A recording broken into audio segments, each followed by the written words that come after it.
pero muy buenas tengan todos ustedes. El día de hoy estamos en el podcast de Redes de Práctica, o muy conocido como Comunidades Profesionales de Aprendizaje, las famosas CPAs.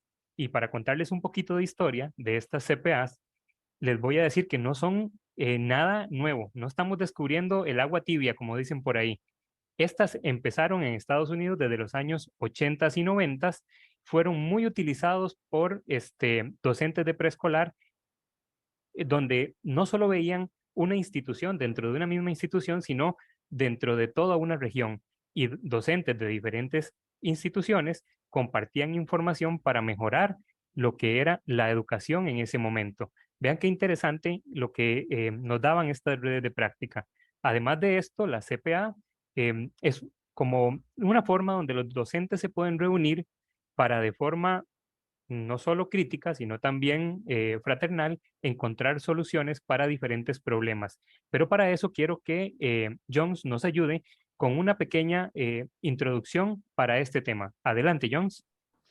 Gracias, Pedro. Sí, efectivamente, la importancia de las comunidades profesionales de aprendizaje. Y aquí hago hincapié en que son comunidades profesionales de aprendizaje y no comunidades de aprendizaje profesional, porque hay una gran diferencia. La literatura nos habla precisamente de las comunidades profesionales de aprendizaje como aquel vinculamiento que hay de las personas o las comunidades en general, no solamente del ámbito educativo, sino desde diferentes sectores de la sociedad, donde podamos trabajar en conjunto para enfocar nuestras acciones a resultados focalizados sobre objetivos en común o que vayan a favorecer. Llámese desde el plano educativo, una comunidad educativa, una escuela o un grupo, pero que estas acciones estén centralizadas en el apoyo de objetivos en común. La toma de decisiones es una característica básica de las CPA, donde todos tienen voz y voto, donde todos son importantes en la planificación, la estructuración y el desempeño de las acciones para poder alcanzar estos objetivos en común. Esas redes de práctica, como decía Pedro, a un final no solamente las podemos pensar o las debemos pensar como en un centro educativo único, sino más bien ir conectando centros educativos para que esta cultura de la calidad educativa sea global. Todos tengamos acceso a una educación excelente y en todas las partes. Excelente, Jones. Muchísimas gracias por el aporte.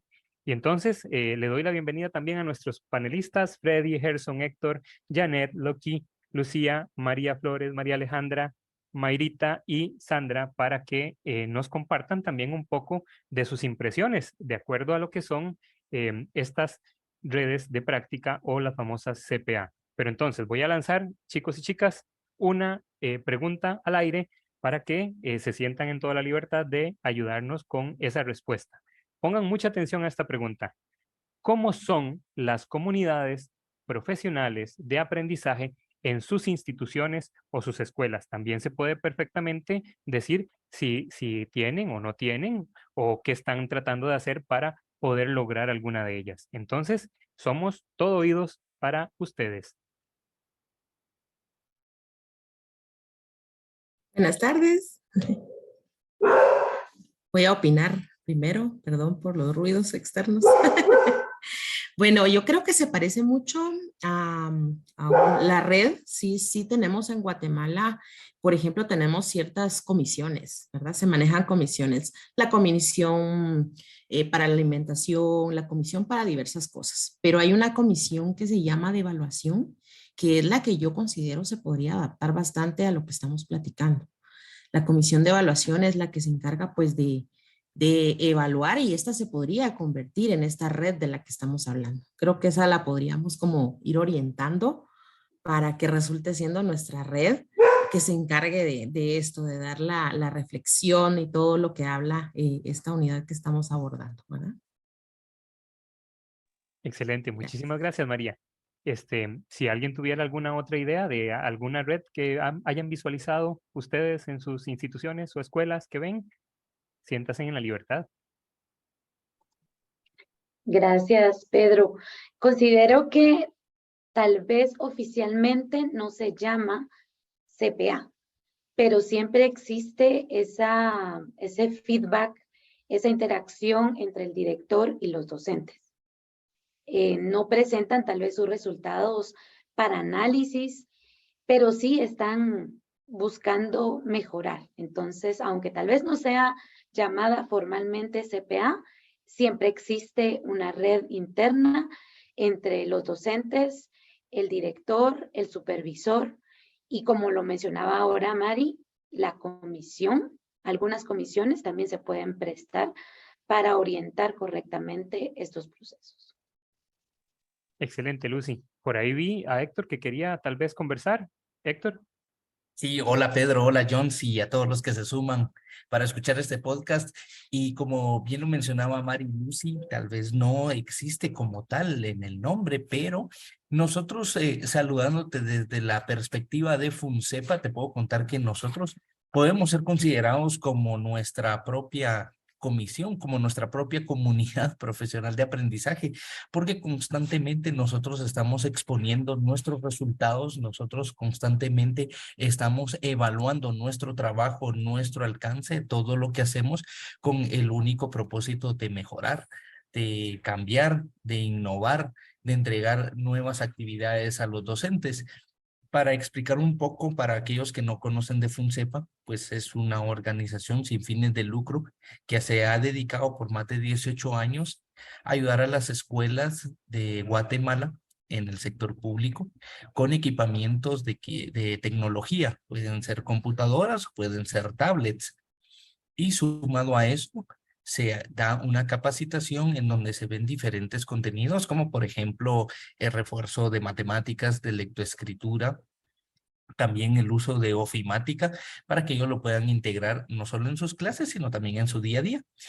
Entonces, si nosotros estamos participando de esta capacitación y de este equipamiento, de estas donaciones, también tenemos que tener un sistema de medición, porque si no, no podemos saber cuál es el impacto y cuál es el alcance que hemos tenido, tanto de forma directa como de manera indirecta. Entonces, podría decirte que por lo menos nosotros acá tenemos una comunidad profesional de aprendizaje interna en donde nos estamos midiendo constantemente. Excelente, Héctor y compañeros. Y vean, como estamos entrando un poquito más en materia y ya estamos viendo, por ejemplo, que todas estas comunidades, pues lo que nos permiten es que esa información que hemos recolectado, que somos muy buenos recolectando información en todo lo que es América Latina, pues poder tomar decisiones en cuanto a cada una de ellas. Pero hay también un tema muy importante o muy interesante de tratar el día de hoy, y yo quisiera que María Alejandra nos ayudara con esta siguiente pregunta para que se prepare. ¿Con qué frecuencia nos interponemos la culpa en esas reuniones los docentes? Ahora bien, yo quiero que noten esto antes de esa pregunta, María Alejandra. Nosotros, no solamente nos echamos nosotros mismos la culpa, o sea que si un tema lo vimos y salieron muy mal con esa temática y nos fue muy mal, a veces el docente dice, es culpa mía, no, vamos a ver qué es lo que estoy haciendo mal, pero también a veces lo que pasa es que esa culpa se la endosamos a otras personas, como por ejemplo, si somos de secundaria, se la endosamos a los docentes de primaria, que están sumando y restando mal porque es culpa de ellos. Y también eso forma parte de interponer la culpa. Agentes externos e internos son parte de esa incorporación o interponer la culpa en cada uno de los elementos. Adelante, María Alejandra. Bueno, buenas tardes a todos, bienvenidos a este podcast y gracias por cederme tan democráticamente la palabra, Pedro. Yo considero que el asunto de asumir la culpa, y lo comentábamos en un momento pasado, es que el docente no puede asumir toda la culpa de los malos resultados, pero sí tiene una gran responsabilidad en averiguar qué está pasando con esos resultados. En ocasiones me parece que los resultados no arrojan lo que nosotros esperamos porque los instrumentos que utilizamos para la recolección de los datos no es la apropiada. Además, creo que se requiere que el docente empiece a ver la evaluación como un proceso que permite la mejora continua.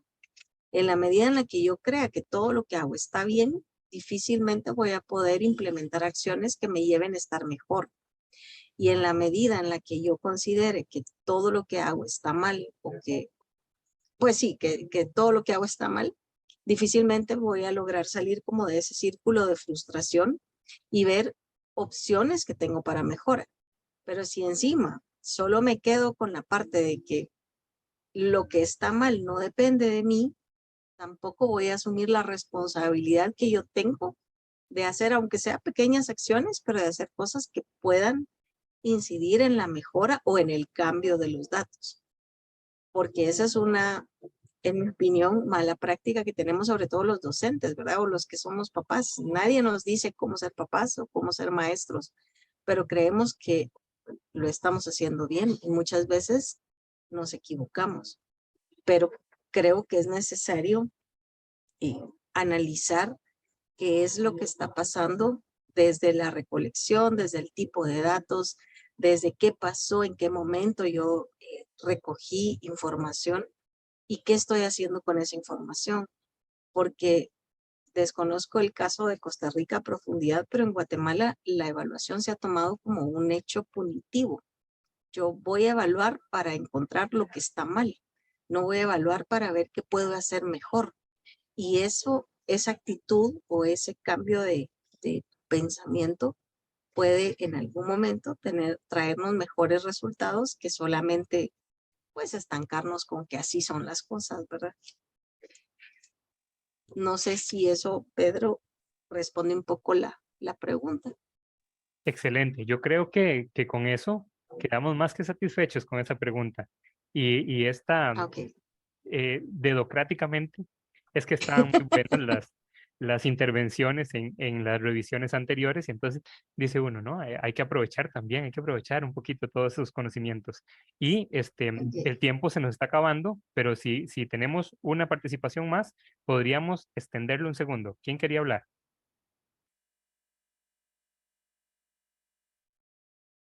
Ok, ok. Entonces, vean, voy a ir haciendo aquí una especie de cierre para que veamos, pues el tiempo nos gana y ustedes saben que aquí al aire tiempo es oro y pues hay que ir haciendo pues cada una de estas actividades.